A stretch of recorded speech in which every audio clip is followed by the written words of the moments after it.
యోగ వాసిష్టం కథల్లో ఈరోజు జ్ఞానము వల్ల వైరాగ్యం. అంతే కదా, జ్ఞానం ఉంటేనే కదా వైరాగ్యం వచ్చేది, లేకపోతే రాదు కదా. అందుకని దాన్ని ఎంత వివరంగా చెప్తున్నాడు విందాం ఇప్పుడు. వశిష్ఠుడు రాముల వారితో ఇలా అంటున్నాడు: ఓ మహాబుద్ధివంతుడమైన ఓ రామా, ఈ జగత్తునంతా దీర్ఘ స్వప్నంగా చూడు. అంతే కదా మనం కూడా చెప్పుకునేది, ఇది 100 ఏళ్ల స్వప్నం. మనం నిద్రించినప్పుడు అదే స్వప్నావస్థలో పొందే స్వప్నం తాత్కాలికం, అది కొన్ని క్షణాలే. ఇది 100 సంవత్సరాల స్వప్నం అని ఎన్నోసార్లు చెప్పుకున్నాం. కాబట్టి ఈ జగత్తునంతా ఎలా చూడాలి, మనం ఓ స్వప్నంలాగానే చూడాలన్నమాట. అంటే ఇక్కడ జరుగుతున్నాయి అన్నీ కూడా స్వప్నంలో మనం పొందిన అనుభూతిని అక్కడ నిజమని ఎలా అనుకుంటున్నామో ఇక్కడ కూడా అట్లా అనుకుంటున్నాం. కానీ వాస్తవంగా స్వప్నం నుంచి మెలకు వచ్చిన తర్వాత అదంతా భ్రమ అని ఎలా అనుభవిస్తున్నామో ఇప్పుడు మన జీవితంలో జరిగే సంఘటనలన్నిటినీ కూడా మనం అలాగే భావించాలి. అంటే మనసు ఎప్పుడు కూడా ఇది నిజమని అనుకోకుండా ఇది ఒక పెద్ద స్వప్నం లాంటిది, ఈ కష్టం ఓ స్వప్నము, ఈ దుఃఖం ఓ స్వప్నము, ఈ మనవాళ్ళు మనవరాళ్ళు, భార్య పిల్లలు, తల్లి తండ్రి, బంధువులు, స్నేహితులు, ఈ జగత్తంతా ఒక స్వప్నమే అనే భావన మనసులో దృఢపడాలి. కాబట్టి దానంతా కల్పనా మాత్రంగా చూడు, ఆకాశంలాగా దీన్ని కల్పనా మాత్రంగా చూడు, మనోవిలాసం మాత్రంగానే చూడు. మనం కళలో ఎప్పుడైనా మీకు ఇది కళ అనే అనుభూతి ఎప్పుడైనా వచ్చిందా? అప్పుడప్పుడు నాకు వస్తూ ఉంటుంది. ఒకసారి మొన్న ఘోరమైన కళ వచ్చింది. ఆ కళలో నుంచి వెంటనే ఇది కళ, మనం భయపడకూడదని ఏమంటే ఆ కళలోనే అనిపించింది. అలా అప్పుడప్పుడు అందరికీ ఆ అనుభూతి కూడా రావచ్చు. అలా అక్కడ ఎప్పుడైతే అలా అనుభూతి వచ్చిందో అలాంటి అనుభూతి మన నిజ జీవితంలో కూడా రావాలన్నమాట. అది కళ కాకుండా నిజమే అనుకున్నప్పుడు అక్కడ అన్నీ భయము అలాగే సుఖమన్నీ అనుభవిస్తాం కదా. అక్కడ ఇది కళలో ఉన్నప్పుడు ఇది కళ అని అనిపించడం అనేది కూడా అది పూర్వజన్మ సంస్కారం లేకపోతే భగవంతుని అనుగ్రహమే. అలాగే ఇదంతా కూడా కళయే. ఇప్పుడు మనం వ్యవహరించే, అందుకనే మొట్టమొదట్లోనే చెప్పేశాడు రాముల వారితోటి, రామా నీ దేహము నా దేహము ఇవన్నీ భ్రాంతినని వశిష్ఠుల వారు చెప్పేశారు మొట్టమొదటిలోనే. ఊరినే ఇదంతా ఏంటంటే వివరంగా అన్నీ చెప్పుకుంటూ వెళ్ళటానికి కారణం ఏంటంటే మన మనసులో ఈ చెప్పే వాటిల్లో ఏ ఒక్కదాని వల్లైనా మనకి మనసులో నాటుకుంటే, అంటే అన్నీ వాళ్ళ సంస్కారాల చేత కొన్నే నాటుకుంటే వాళ్ళ మనసులో అన్నీ నాటుకో ఉదాహరణలు కూడా. అలాగే ఒక్కొక్క ఉదాహరణ ఒక్కొక్క సమయంలో నాటుకుంటుంది. అప్పుడు ఆ ఉదాహరణ ద్వారా అతనికి వైరాగ్యం కలగవచ్చు. ఏది ఇప్పుడు ఆధ్యాత్మికంలో ఉన్నాం కాబట్టి అదే విషయాన్ని గురించి చెప్పుకునేటప్పుడైతే ఒక్కొక్క విషయం అతని ప్రేరణ ఇవ్వచ్చు, బ్రహ్మాండంగా ఈ భౌతిక ప్రపంచంలో విజయాలు సాధించవచ్చు అతను. అలాగే ఇప్పుడు మనం ఈ ఆధ్యాత్మిక దృష్టిలో ఒక కోణంలో ఉన్నాం కాబట్టి దాని విషయంగా చదువుకుంటున్నాం కాబట్టి ఒక్కొక్క ఉదాహరణ ఒక్కోసారి వస్తుంది. మొట్టమొదటి చెప్పిన దాన్నే ఇన్ని పుటల రూపంలో ఇన్ని రకాల రూపంలో రాముల వారు, వాస్తవంగా రాముల వారికి ఏం తెలియదు, అన్నీ తెలుసు, ఆయన అవతార పురుషుడు. కానీ శిష్యుడిగా ఉన్నాడు కాబట్టి అక్కడ అర్జునుడిని మన ప్రతినిధిగా చేసుకుని మనకు అందించడానికి అర్జునుడి ప్రతినిధిగా చేసుకుని ఎలా చెప్పారో కృష్ణుల వారు ఇక్కడ వశిష్ఠుల వారు రాముల ద్వారా మనకి అన్నీ అందిస్తున్నారనమాట. కాబట్టి దీన్ని 100 ఏళ్ల స్వప్నంలో దీర్ఘ స్వప్నంలాగా చూడబోయి అంటున్నారు. పరమార్థంలో జగత్తులో ఏమీ ఉత్పన్నం కావటం లేదు. పరమార్థం అంటే వాస్తవంగా మనం కళనే మళ్ళీ పోల్చుకుందాం. కళలు అన్నీ జరిగినాయి అనిపిస్తాయి కదా, అప్పుడు నిజమే అనిపిస్తే అటు అనుభూతిని పొందుతాం, దుఃఖాన్ని పొందుతాం. అక్కడ దుఃఖ సంఘటన అయితే సుఖం సంఘటన అయితే సుఖాన్ని పొందుతాం కదా. అది నిజమే అనుకుంటున్నాం అక్కడ. అది నిజమో అని ఎప్పుడు కాదని ఎప్పుడు తెలిసింది మనకి? మెలకు వచ్చినప్పుడు తెలిసింది కదా. అప్పుడు రే ఆ సమయంలో కనుక అది కళే అని అనిపిస్తే ఎంత బాగుండురా మనకి, ఆ బాధ ఉండేది కదా ఆ ఘోరమైన సంఘటన వల్ల అని అనిపిస్తుంది కదా. అట్లాగే ఇక్కడ కూడా ఈ జగత్తులో ఏమీ లేదు, అదంతా నీ మనసులో ఎట్ట కల్పన జరిగిందో కూడా ఇప్పుడు కూడా ఈ దేహంతో పాటు ఇదంతా మన కల్పన జరుగుతుందయ్యా. వాస్తవంగా పరమార్థ దృష్టిలో చూస్తే ఈ జగత్ అంటూ లేదు, పరమాత్మే ఉన్నాడంతే. కాబట్టి ఇక్కడ నశించేది లేదు, అంత ఉత్పన్నమయ్యేది లేదు, ఇదంతా కూడా మిథ్యను కలలోలాగా అని చెప్తున్నారు. ఇక దేహం కంటే అసలు వేరైంది, అపరిచ్ఛిన్నం అంటే ముక్కలు కానిది. మరి అచ్ఛేద్యో అమదాహ్యో యమక్లేద్యో శోషయోచ నిత్య సర్వగత స్థాణు రచలోయం సనాతనం. ఈ సనాతనమైనటువంటి ఆత్మకి ఛేదింపబడదు, అలాగే గాలి చేత ఎండింపబడదు, ఖడ్గం చేత ఖండింపబడదు అని చదువుకుంటాం కదా మనం. అలా ఇది అచ్ఛేద్యమైనది, ఛేదించడానికి వీలు కానటువంటిది, మొక్కలు అవ్వనటువంటిది. అలాంటి అనంతాత్మను చూడాలి. మనం దాన్ని చూడక మనం ఏం చేస్తున్నాం? పరిచ్ఛిన్నమైన ఆత్మను అంటే జీవాత్మను చూస్తున్నాం. జీవాత్మ అంటే పరమాత్మ నుంచి వచ్చిన ఒక హంస, ఒక కిరణం, దాన్నే చూస్తున్నాం. దాని పట్ల మోహితమవుతున్నాం. ఇదే నేను అనుకుంటున్నాం, ఈ జీవాత్మనే నేను అనుకుంటున్నాం. మరి 18 అధ్యాయాలు 18 యోగాలుగా ఎందుకు చెప్పాడంటే, యోగం అంటే కలయికని తెలుసు కదా. అంటే జీవాత్మను పరమాత్మ యందు కలిపే మార్గము. అది ఏ మార్గమైనా సరే అది యోగం అనబడుతుంది. అందుకని అక్కడ 18 యోగ మార్గం అని చెప్పాడు. అందుకనే ప్రతిదానికి యోగం అని చెప్పాడు అక్కడ. అలా నువ్వు దాన్ని వేరుగా చూస్తూ పరిచ్ఛిన్నమైన ఆత్మని అంటే జీవాత్మను చూస్తూ ఎందుకు మోహంలో పడిపోతున్నావు? ఏది యథార్థంగా లేదో అది నశిస్తే ఎవరికి ఏ హాని ఉండదు కదా. ఏముంటుందా హాని? ఏముండదు. అసలు యథార్థంగా లేదు ఈ జీవితం అంతా. ఈ దేహము లేదు, ఈ దృష్టి లేదు, ఏమీ లేదు. కళ్ళ నుంచి మేలుకునేవాడి కళ అంతా ఎలా లేదో అదంతా ఎలా భ్రమో, ఇదంతా కూడా వివేకికి భ్రమే. కాబట్టి ఇక్కడ నశిస్తే, ఏదైనా నశిస్తే బాధ ఉండదు, ఇంకా ఏదైనా వస్తే అది బాధ ఉండదు. ఇది విరాగికి. కనుక ఈ ప్రపంచంలో హర్షానికి శోకానికి ఇంకా తోవెక్కడుంది? అసలు లేదు. వివేకం కలవాడికి అసలు ఆ హర్ష శోకాలతో పనే లేదన్నమాట. ఎప్పుడు సచ్చిదానంద స్వరూపంలోనే ఉంటాడు. అలాగే సద్వస్తువైన ఉన్నదానికి అసలు నాశనం ఎక్కడుంది అంటే పరమాత్మకి నాశనం లేదు. అది ఒకటేగా ఉంది. సద్వస్తువు అంటే అది ఒకటే, మిగతా అన్నీ అసత్వస్తువులే. ఈ దేహం అంతే, ఈ మాటలు అంతే, ఈ ఫోను అంతే, ఈ ఫోన్లో కనపడే మీ అందరి చిత్రాలు అంతే, మాటలు అంతే. కాబట్టి జగత్తంతా బ్రహ్మమే కదా. అంటే జగత్తంతా నిండి బ్రహ్మమే. కళలో ఉండేది నువ్వే, వాస్తవంగా నువ్వే అన్నీ అనుభవిస్తున్నావు. అన్ని పదార్థాలుగా నువ్వే తయారవుతున్నావు. అక్కడ కదిలే పదార్థాలుగా, నువ్వు కదలని పదార్థాలుగా నువ్వే తయారవుతున్నావు. ఇక్కడ కూడా అంతే. నీ కల్పన ఇదంతా వాస్తవంగా. నీ కల్పన అంటే నీ సంస్కారాల కల్పన, నీ వాసనల కల్పన ఇదంతా. కాబట్టి ఉన్నదంతా వాస్తవంగా జగత్తంతా బ్రహ్మమే. ఇంకా దుఃఖం ఎందుకు అప్పుడు నీకు? నామరూపాత్మకమైన విశ్వాన్ని అసత్తుగాను, దానికి ఆధారమైన ఆత్మను సత్తుగాను తెలుసుకో. అది అసత్తేది ఈ నామరూపాత్మకమైన విశ్వమంతా. మరి దాని సత్తేది దీని అంతటి ఉనికికి కారణమైనటువంటి చైతన్యం ఏదుందో అదే పరమాత్మ. దాన్ని సత్తుగా తెలుసుకో, అది శాశ్వతమైనట్టుగా తెలుసుకో. అప్పుడు ఇంకా నీకు సుఖ దుఃఖాలని ఎక్కడుంటాయి? ప్రాజ్ఞుడికి ఉండవు సుఖ దుఃఖాలు. ప్రాజ్ఞుడు అంటే వివేకి అంటే ఈ కనపడేదంతా అసత్యమని, ఈ కనపడేదానికి ఆధారమైనటువంటి చైతన్యం ఏదుందో అదే పరమాత్మ అని, అది లేకపోతే ఇదంతా లేదని మనకి ఎవరైతే తెలుసుకుంటారో, ఎవరైతే దాన్ని జ్ఞప్తిలో ఉంచుకుంటారో వాడికి ఇంకా సుఖ దుఃఖాలకు లోను కాడు. జగత్తునందు సత్యత్వ బుద్ధి కలవాడే జగత్తు నశిస్తే దుఃఖాన్ని పొందుతాడు. అంటే జగత్తే శాశ్వతం. సత్యత్వ బుద్ధి అంటే జగత్తే శాశ్వతమని, జగత్తే సత్యమని అనుకునేవాడు అంటే అజ్ఞాని. వాడే ఇక్కడ దుఃఖిస్తాడు ఇది కనుక నశిస్తే. అయ్యో నాకు ఈ ఆస్తి పోయిందే, అది పోయిందే, ఇది పోయిందని. అదే జ్ఞాని అయితే పోతే ఓహో నా పరమాత్మ అర్పణమస్తు వచ్చిందనుకోండి, ఆ పరమాత్మ మనకి యోగాన్ని కలిగించాడు అనుకుంటాడు అంతే. ఆ రెండిటే సమంగానే భావిస్తాడు, అనుభవిస్తూ ఉంటాడు. దీన్ని అనుభవిస్తాడు ఆనందంగానే.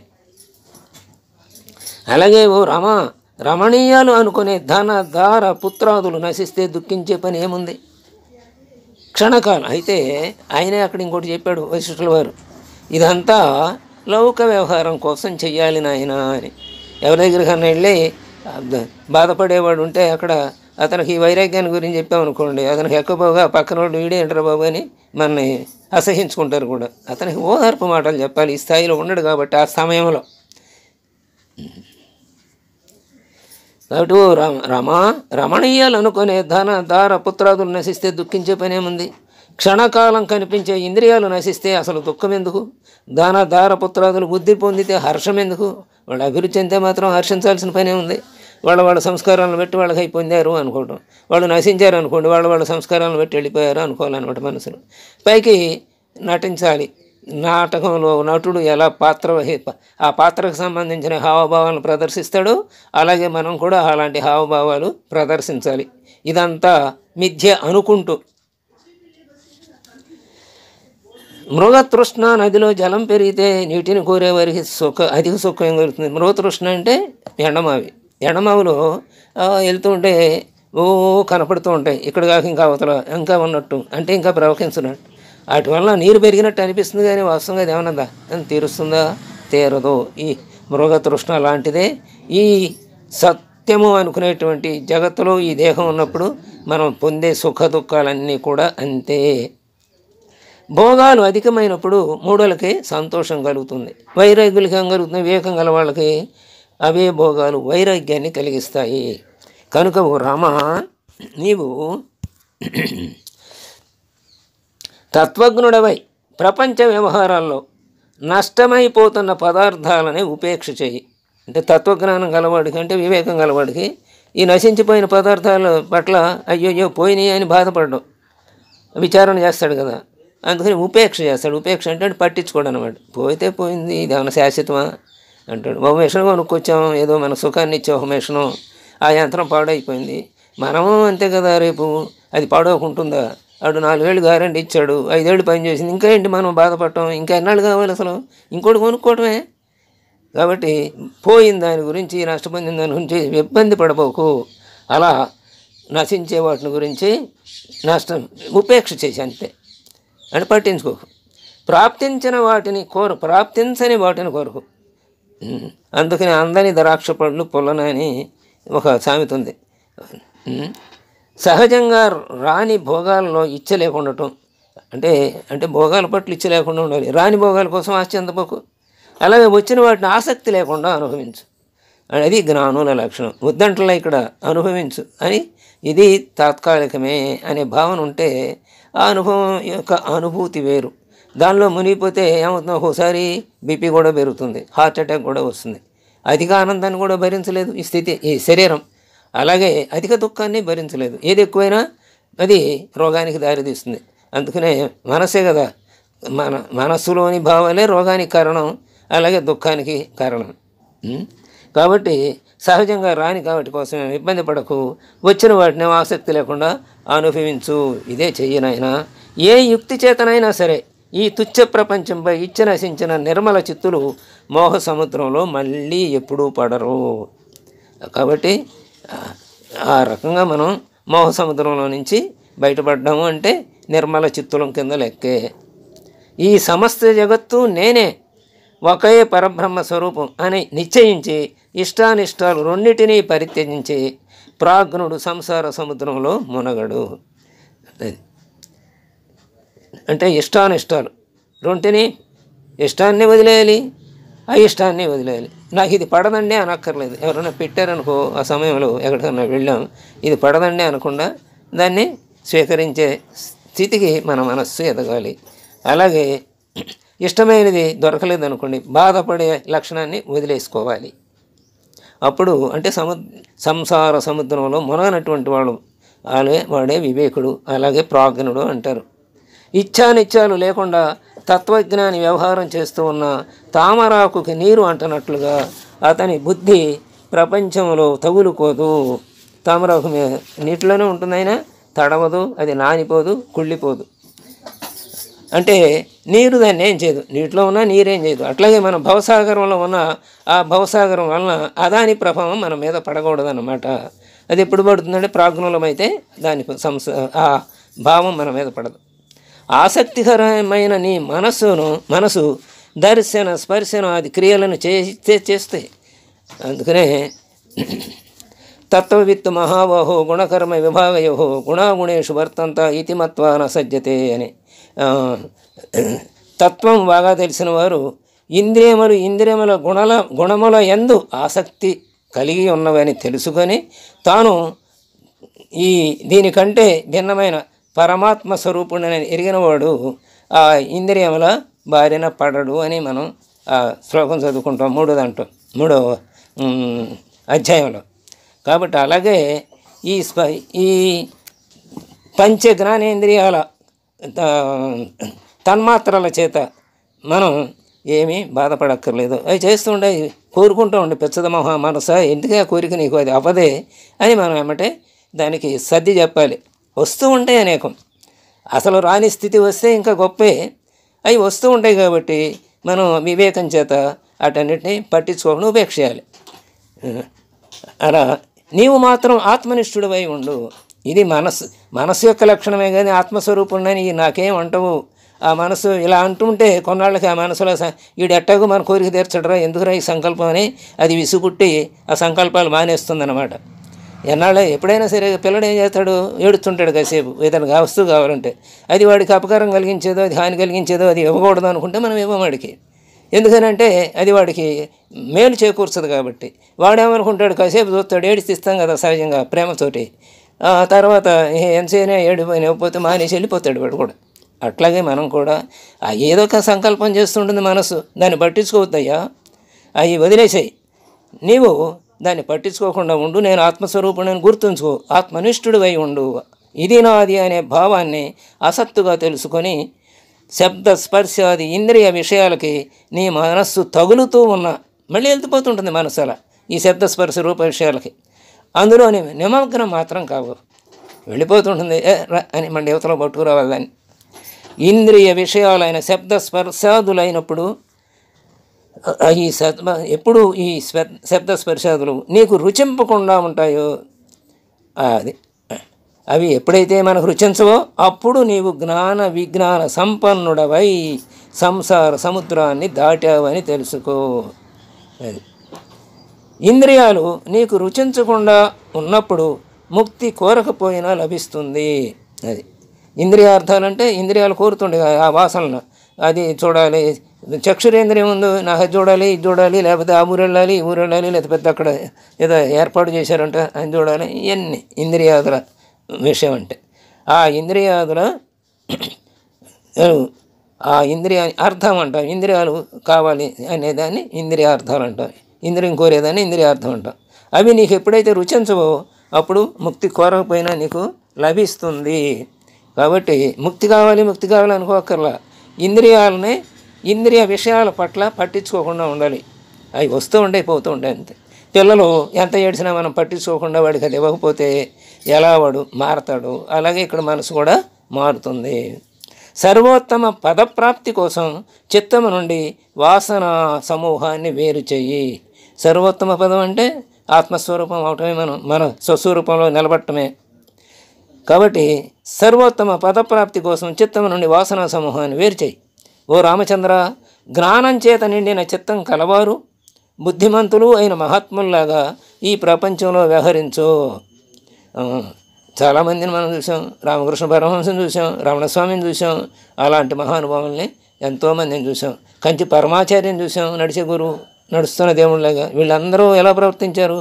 అలా జ్ఞానం చేత నిండిన చిత్తం కలిగి బుద్ధిమంతులమై మహాత్ముల్లాగా మనం కూడా ప్రవర్తించడానికి ప్రయత్నించాలి, అజ్ఞానుల్లాగా మాత్రం కాదు. మహాత్ములు సర్వము నశించిన ఖిన్నులు కారు. అందుకనే రమణ మహర్షి గారి ఆశ్రమంలో ఒకసారి దొంగలు పడితే ఆవిడ మేలుకున్న శిష్యులు మీరు సైగ చేసే వాళ్ళని తంతామన్నారు. అంటే ఏం అక్కర్లేదు, భగవంతుడే ఈ రూపంలో వచ్చాడు, తీసుకుపోని వాళ్ళని అన్నాడు. ఆడు కొట్టి కూడా వెళ్ళారు పాపం, ఆయన ఏమీ బాధపడలేదు. ఆ స్థాయి అది. అటా మహాత్ములు అలాంటి మహాత్ముల్లాగా వ్యవహరించాలి, అజ్ఞానుల్లాగా కాదు. అంటే అంత మహాత్ములు సర్వం నశించినా కిన్నులు కాలేదు ఆయన. అలాగే అందుకనే ఆయన ప్రతి దాంట్లోనూ పరమాత్మనే చూశాడు, దొంగలోనూ పరమాత్మనే చూశాడు. అందుకని ఆయన కిన్నుడు కాల. ఇంద్రుని నందనవదనం లభించిన ఆసక్తి లేకుండా ఉండు. అట్టివారు సూర్యునిలాగా ప్రపంచ నియమాన్ని ఎప్పుడూ వదలరు. సూర్యుడు ఎప్పుడు కూడా తన నియమాన్ని తను వదలకుండా సూర్యాస్తమయాలు కాలాన్ని గుర్తు చేస్తూనే ఉంటాడు. ఓ పాపరహితుడా, స్వస్థ చిత్తంతో సర్వక్రియలని వదిలి విషయాలని చూడాలనే కుతూహలం లేకుండా అంతఃకరణలో ప్రశాంతిని పొంది ఈ ప్రపంచంలో విహరించు. అంటే విషయాల పట్ల కుతూహలాన్ని వదిలి అంతఃకరణలో పరమశాంతిని పొందు. విషయాల మీద కుతూహలం ఉంటే పరమశాంతి రాదు. కాబట్టి ముందు ఆ కుతూహలాన్ని వదలాలి, అప్పుడు పరమశాంతిని పొందుతావు నాయన అని ఆయన చెప్పారన్నమాట. ఇది జ్ఞానం వల్ల ఇంత విచారం చేస్తే మనకి ఆ జ్ఞానం వల్ల వైరాగ్యం వచ్చి సుఖ దుఃఖాల పట్ల మనకి సమభావం కలుగుతుంది. రేపు ఇంకోటి తెలుసుకుందాం. స్వస్తి.